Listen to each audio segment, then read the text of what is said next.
তিনিটা কাৰণত বিজেপি চৰকাৰক বেয়া পায় বিধায়ক অখিল গগৈয়ে। বিজেপি চৰকাৰক বেয়া পাওঁ, মই তিনিটা কাৰণত বেয়া পাওঁ। তিনিটা। বিজেপি চৰকাৰ অহাৰ পিছত সাধাৰণ জনতাৰ ওপৰত মূল্য বৃদ্ধিৰ ৰামটাঙোন সোধাইছে। কংগ্ৰেছৰ দিনত গেছ চিলিণ্ডাৰৰ মূল্য আছিল 414 টকা। বিজেপিৰ দিনত হলগৈ 1152 টকা। যি বিজেপিয়ে গেছ চিলিণ্ডাৰ লৈ প্ৰতিবাদ কৰিছিলে, সেই বিজেপিয়ে ইলেকশ্যনৰ দিনাৰ পাছত এটা গেছ চিলিণ্ডাৰৰ দাম 414 টকাৰ পৰা বঢ়াই 1152 টকা কৰিছে। হয়নে নহয়? 1 কেজি নিমখৰ মূল্য 3 টকাৰ পৰা হলগৈ 20-35 টকা। এতিয়া 1 কেজি নিমখৰ দাম কিমান কৰিলে? 20 টকাৰ পৰা 35 টকা। সকলো 35 টকা। দেশত বিজেপিৰ শাসন অহাৰ পৰা সাধাৰণ জনতাই হাৰাশাস্তি ভুগিবলগীয়া হৈছে। ইটোৰ পিছত সিটো বস্তুৰ মূল্য বৃদ্ধিয়ে দেশৰ জনতাক জুৰুলা কৰি আহিছে। ৰঙা নদী সমষ্টিত উপস্থিত হৈ এইদৰেই বিজেপি তথা মোদী চৰকাৰৰ বিৰুদ্ধে বিস্ফোৰণ ঘটে বিধায়ক তথা ৰাইজৰ দলৰ সভাপতি অখিল গগৈৰ।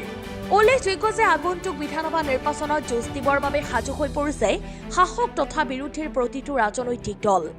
এইবাৰৰ নিৰ্বাচনত বিজেপি দলক ব্ৰহ্মপুত্ৰত দলিয়াই পেলাবলৈ পূৰ্ণ প্ৰস্তুতি চলাইছে বিধায়ক অখিল গগৈয়ে। যুঁজৰ বাবে সৈনিক প্ৰস্তুতিত ব্যস্ত হৈ পৰিছে বিধায়কগৰাকী। যাৰ পৰিপ্ৰেক্ষিতত ঠায়ে ঠায়ে অনুষ্ঠিত হোৱা ৰাইজৰ দলৰ যোগদান সভাত বিজেপি দলক কটাক্ষ কৰি নানান কটু মন্তব্য কৰি আহিছে অখিল গগৈয়ে। শেহতীয়াকৈ জনসাধাৰণৰ অত্যাৱশ্যকীয় সামগ্ৰীৰ দেশত বৃদ্ধি পোৱা মূল্য বৃদ্ধিক লৈ তিনিটা কাৰণত চৰকাৰখনক বেয়া পোৱাৰ কথা কৈ অখিল গগৈয়ে মন্তব্য কৰে। কংগ্ৰেছ চৰকাৰৰ শাসন থকা অৱস্থাত বিজেপিয়ে দেশ সে মেহেংগাই হটাও শ্লোগান দি আহিছিল। কিন্তু এতিয়া সকলো কথা ফুটুকাৰ ফেনত পৰিণত হৈছে। কংগ্ৰেছৰ দিনত গেছ চিলিণ্ডাৰৰ মূল্য আছিল 414 টকা, যিটো চিলিণ্ডাৰৰ দাম আজিৰ তাৰিখত হলগৈ 1152 টকা। পূৰ্বে 1 কেজি নিমখৰ দাম আছিল 3 টকা।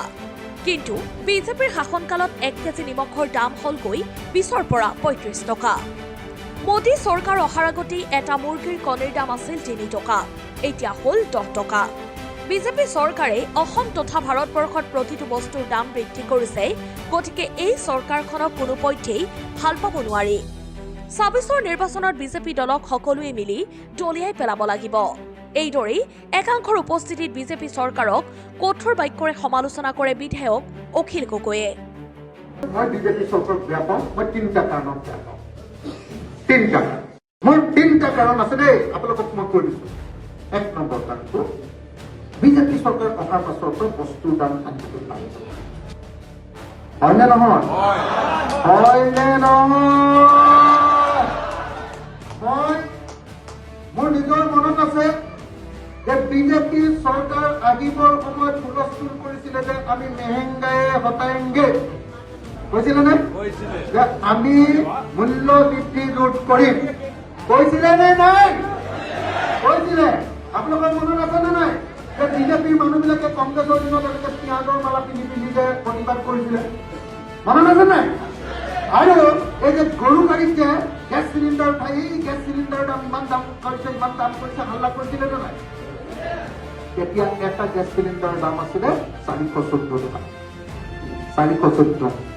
যি বিজেপিয়ে গেছ চিলিণ্ডাৰ লৈ প্ৰতিবাদ কৰিছিলে, সেই বিজেপিয়ে ইলেকশ্যনৰ দিনাৰ পাছত এটা গেছ চিলিণ্ডাৰৰ দাম 414 টকাৰ পৰা বঢ়াই 1152 টকা কৰিছে।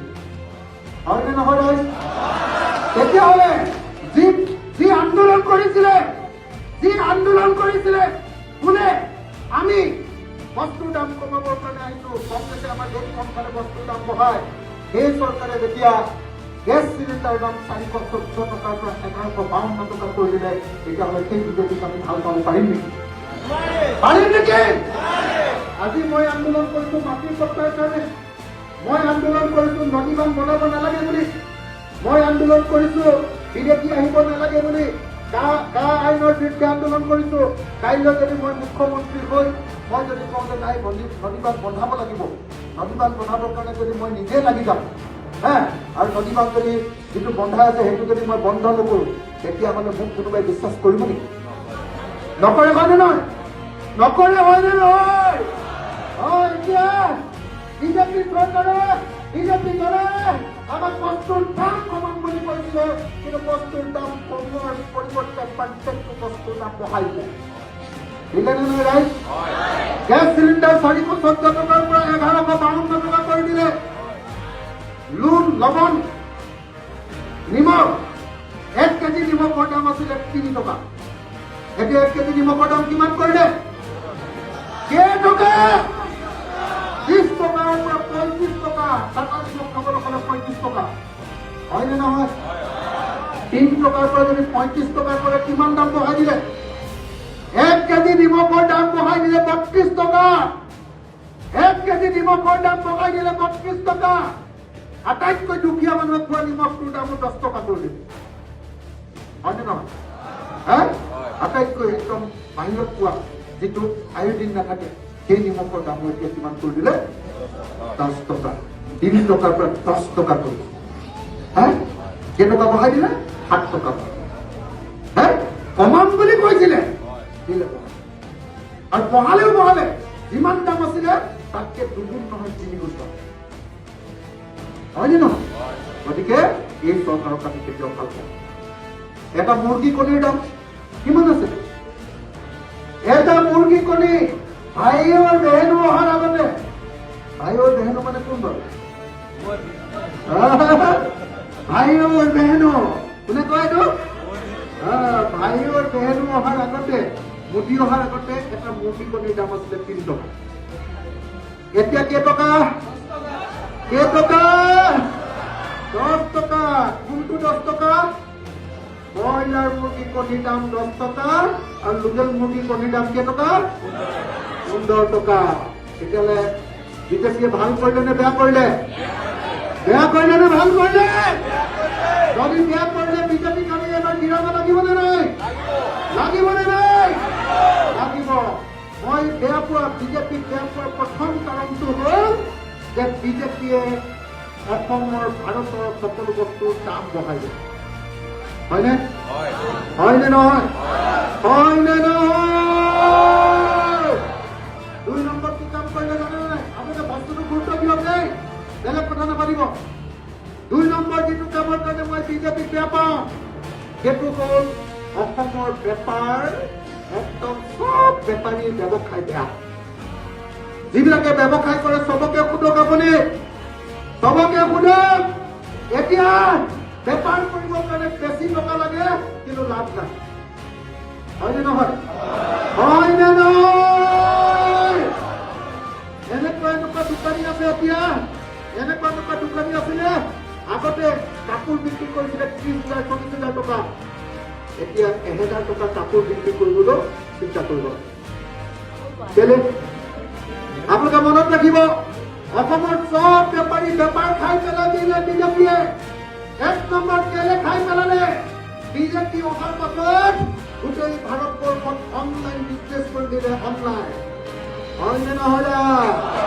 আৰু অনলাইন বিজনেছ কৰি কি কৰি পেলালে?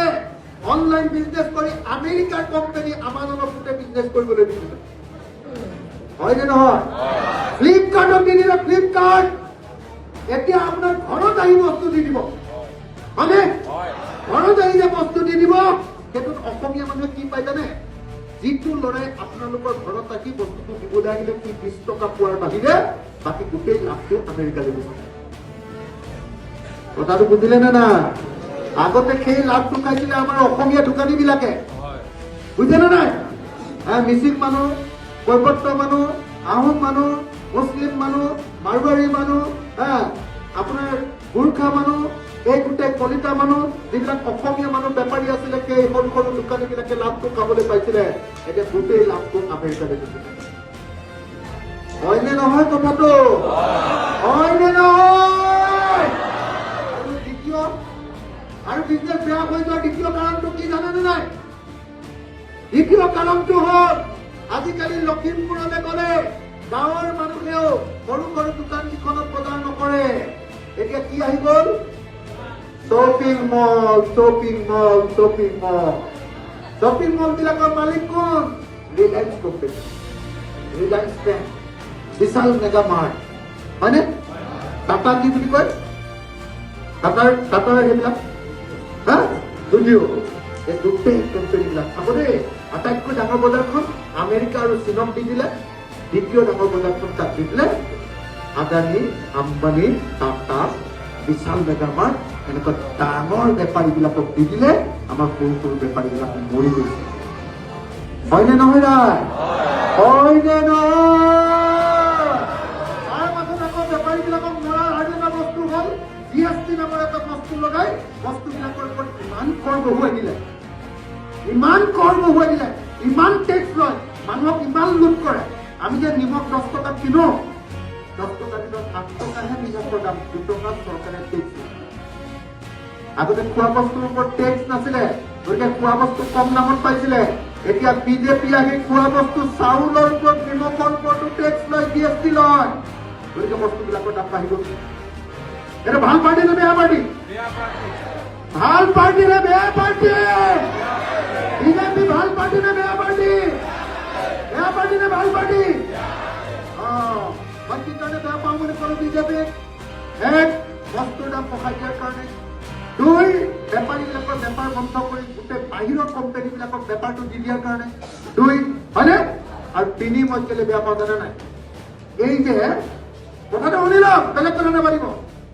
মই 3 নম্বৰ কেলে বিজেপিক বেয়া পাওঁ, এই যে বস্তুৰ দাম বঢ়ালে, মই যদি কওঁ এই বিজেপিয়ে আমাৰ বস্তুৰ দাম বঢ়াই দিয়ে, লগে লগে বিজেপিয়ে মোৰ ওচৰলৈ পুলিচ কৰিব। হয়নে নহয়?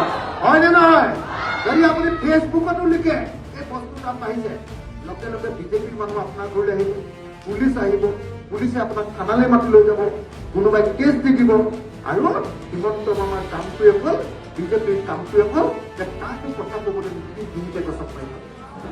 News desk report, NETV।